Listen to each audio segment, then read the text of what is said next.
जिसमें हमने वैद्युत द्विध्रुव इलेक्ट्रिक डाइपोल के बारे में डिटेल से बताया। इलेक्ट्रिक डाइपोल क्या है, इलेक्ट्रिक डाइपोल के कारण किसी पॉइंट पर इलेक्ट्रिक फील्ड, उसकी दो कंडीशन है, एक्सियल और इक्वेटोरियल, दोनों हमने बताया। और वैद्युत द्विध्रुव का बलूम आघूर्ण टार्क और वैद्युत द्विध्रुव को घुमाने में किया गया कार्य, work done to rotate electric dipole in uniform electric field, एक समान वैद्युत क्षेत्र में किसी वैद्युत द्विध्रुव को घुमाने में किया गया कार्य। अब हम पढ़ाने चल रहे हैं इलेक्ट्रिक पोटेंशियल, वैद्युत विभव। इसके बारे में जरा ध्यान सुनो। इलेक्ट्रिक पोटेंशियल, वैद्युत विभव क्या है?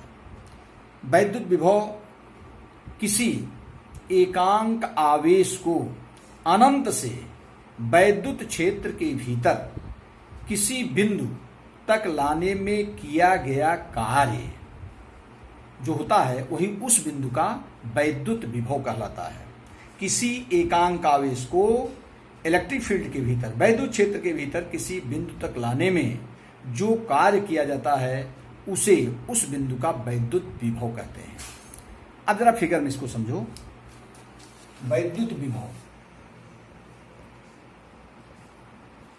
अब ये जैसे हमारा एक पॉइंट चार्ज है, ये Q, जिसके कारण इलेक्ट्रिक फील्ड एडाप्ट है, वैद्युत क्षेत्र स्थापित है, और इसमें इन्फिनिटी से, यहां इन्फिनिटी से किसी चार्ज को वैद्युत क्षेत्र के भीतर परीक्षण और टेस्ट चार्ज को वैद्युत क्षेत्र के भीतर बिंदु P तक लाया गया है। ये O पर है। अब हमको ये यहां तक लाने में जितना कार्य करना पड़ेगा उसी को हम कहेंगे इस P पॉइंट का वैद्युत विभव। यह ध्यान दीजिए, ये हमारा टेस्ट चार्ज है, इसको इन्फिनिटी से, कहां से? इन्फिनिटी से वैद्युत क्षेत्र के भीतर P पॉइंट तक ले आ रहे हैं। तो ये इस पर रिपल्सन या अट्रैक्शन फोर्स लगे, दोनों चार्ज सेम होंगे तो रिपेल करेगा, अगर अपोजिट होगा या निगेटिव चार्ज होगा तो इसको ये अट्रैक्ट करेगा। अब जरा ध्यान दो, तो इसके अट्रैक्शन रिपल्सन के अगेंस्ट हमको यहाँ वर्क करना पड़ता है। इसे अट्रैक्ट कर रहा है तो हमको फिर भी इसको यहाँ पर इस्टेब्लिश करना है, इसके अट्रैक्शन के अगेंस्ट हम वर्क कर रहे हैं। या मान ली इसको रिपेल कर रहा है, फिर भी हम इसको यहाँ पर प्रतिकर्षित कर रहा है, फिर भी इसको हम यहाँ पर रखें तो इसके प्रतिकर्षण बल के विरुद्ध भी हम यहाँ कार्य कर रहे हैं। तो यही जो कार्य होता है वही एक पोटेंशियल कहलाता है। लेकिन कौन कार्य? जैसे प्रति कूलाम, जैसे Q नॉट की वैल्यू सपोज दैट 5 कूलाम है, सपोज दैट ये जो टेस्ट चार्ज हम ले आ रहे हैं ये 5 कूलाम है। 5 कूलाम चार्ज ले आए यहाँ तक, हमको वर्क डन करना पड़ रहा है 20 जूल, 20 जूल। तो 5 कूलाम चार्ज पर वर्क डन हो रहा है 20 जूल, 20 जूल, तो एक पर कितना होगा? तो 5 कूलाम पर 20 जूल, तो एक पर कितना हो जाएगा? 4 जूल प्रति कूलाम। तो वही 4 जूल जो प्रति कूलाम होगा वही इस P पॉइंट का इलेक्ट्रिक पोटेंशियल होगा। समझे पोटेंशियल क्या होता है? कि जैसे हम किसी इन्फिनिटी से किसी चार्ज को ले आएंगे इलेक्ट्रिक फील्ड के भीतर, तो जो हमारा इस चार्ज होगा जिसके कारण हमारा इलेक्ट्रिक फील्ड अडाप्ट है, तो ये इस पर फोर्स लगाएगा।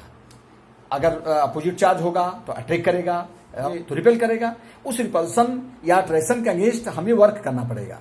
तो वही जो वर्क डन होता है पर कूलाम, जो चार्ज ले आने प्रति कूलाम, एक कूलाम पर, जैसे Q नॉट कूलाम लाए का वर्क डन हो गया W, तो एक पर कितना होगा? W upon Q not. ये हो जाएगा इलेक्ट्रिक पोटेंशियल। यही होता है work done per unit charge inside the electric field from taking infinity. किसी यूनिट चार्ज को इन्फिनिटी से इलेक्ट्रिक फील्ड के भीतर किसी पॉइंट तक ले आने में जो वर्क डन होता है, जो कार्य किया जाता है, उसी को हम इलेक्ट्रिक पोटेंशियल कहते हैं। एक बार फिर से रिपीट करो। जैसे सपोज दैट ये टेस्ट चार्ज हमारा Q नॉट, ये हमारा 5 कूलाम का है, और इसको हम इन्फिनिटी से इलेक्ट्रिक फील्ड के भीतर P पॉइंट तक ले आए हैं। तो इसको यहाँ पर लाने में हमको किया गया कार्य 20 जूल है, जैसा मैंने माना था 20 जूल है। तो 5 कूलाम पर 20 जूल, तो 1 कूलाम पर कितना हुआ? तो जो 1 कूलाम पर पड़ेगा पर unit charge, unit charge means एक पर जितना हमारा वर्क डन आएगा वही इस पॉइंट का इलेक्ट्रिक पोटेंशियल होगा। Electric potential V equal to होता है W upon Q not, W upon Q not. वही W जो हम कार्य ले आ रहे हैं, जो कार्य किया जा रहा है, और Q नॉट हो जाएगा वही टेस्ट चार्ज। जैसे Q नॉट चार्ज को लाने में किया गया वर्क डन W है, तो एक पर कितना होगा? W upon Q not. यही है, एक पर जो वर्क डन होता है यही हमारा होता है इलेक्ट्रिक पोटेंशियल। समझ आ गया? जो भी चार्ज हम ले आ रहे हैं उस पर टोटल वर्क डन कितना है, तो एक पर कितना पड़ेगा, जो ए पर होगा वही हमारा होगा इलेक्ट्रिक पोटेंशियल। तो electric potential V equal to होता है W/Q0।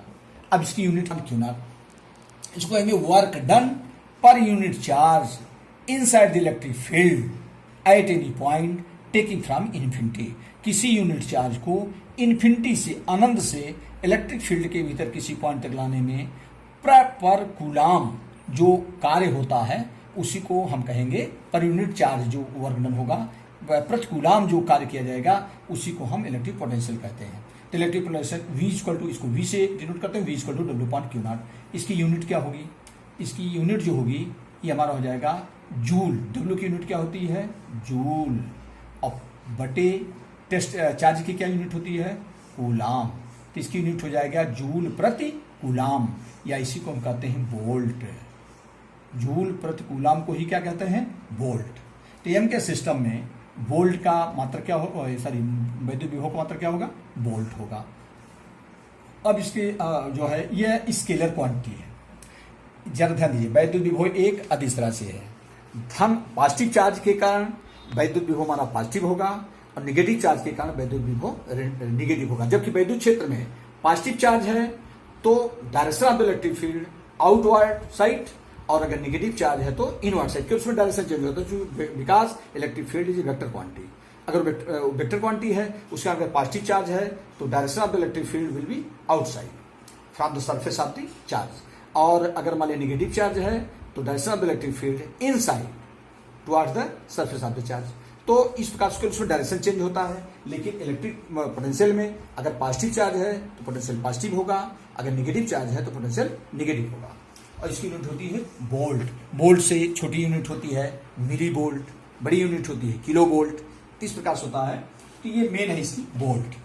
अब इसका जो हमारा होता है डायमेंशनल फार्मूला, विमीय सूत्र, जो इसे हम इसको कहते हैं विमीय सूत्र।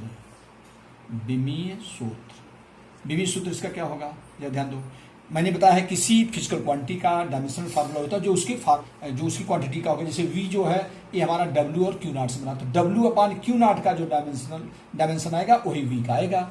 तो W का कितना होगा, W है कार्य, और कार्य W इक्वल टू होता है F × S। F का होता है m/L(T⁻²) × S का हो जाएगा, तो हो जाएगा m/L(2)T⁻²। ये वर्क हो गया, तो हमने रख दिया, ये वो रख दिए, तो हमारा हो जाएगा m/L(2)T⁻²) अपान Q0 का Q इक्वल टू IT, आवेश Q इक्वल टू होता है IT, I का डायमेंशन होता है A और T का T होता है, जरा ध्यान दो। तो इसका हो जाएगा AT। अब इसी को जो है ये हमारा हो जाएगा m और L(T⁻²)T⁻⁻3, चूंकि देखो -2 पर है, यहाँ भी 1 हो जाएगा, ऊपर माइनस हो जाएगा, तो -3, और ए ऊपर जाएगा था A⁻⁻1। ये हमारा हो गया dimensional formula of electric potential, mL/2T⁻³ इसको यहाँ पर जो होता है, जैसे हमने पढ़ा है मेजरमेंट का सिस्टम MKS, इसमें हम MKSA पद्धति करते हैं, MKSA सिस्टम। MKSA, M हो जाएगा मीटर, K हो जाएगा किलोग्राम, S हो जाएगा सेकेंड, और ये है एम्पियर, वही करंट का है। तो यहाँ पर इलेक्ट्रिक में जो होता है, जितना इलेक्ट्रिक में हमसे निकालेंगे, तो MKSA पद्धति होता है। तो MKSA पद्धति में सिस्टम में वैद्युत विभव का मात्रा क्या होता है, जूल प्रति कूलम, और यू कैन से वोल्ट, इसी को वोल्ट कहते हैं। तो इस प्रकार से इसका ये, और इलेक्ट्रिक पोटेंशियल हमारी स्केलर क्वांटिटी है, अधिस राशि है। अगर पॉजिटिव चार्ज है तो इलेक्ट्रिक पोटेंशियल पॉजिटिव होगा, नेगेटिव चार्ज है तो इलेक्ट्रिक पोटेंशियल नेगेटिव होगा। तो इस प्रकार से इसका ये वैद्युत विभव के बारे में मैंने बताया कि क्या वैद्युत विभव होता है, इसके यूनिट क्या होती है, और इसका डायमेंशन फार्मूला क्या होता है। अब हम बताएंगे तुमको किसी यूनिट चार्ज के कारण किसी पॉइंट पर इलेक्ट्रिक पोटेंशियल, किसी बिंदु आवेश के कारण किसी बिंदु पर वैद्युत विभव की गणना।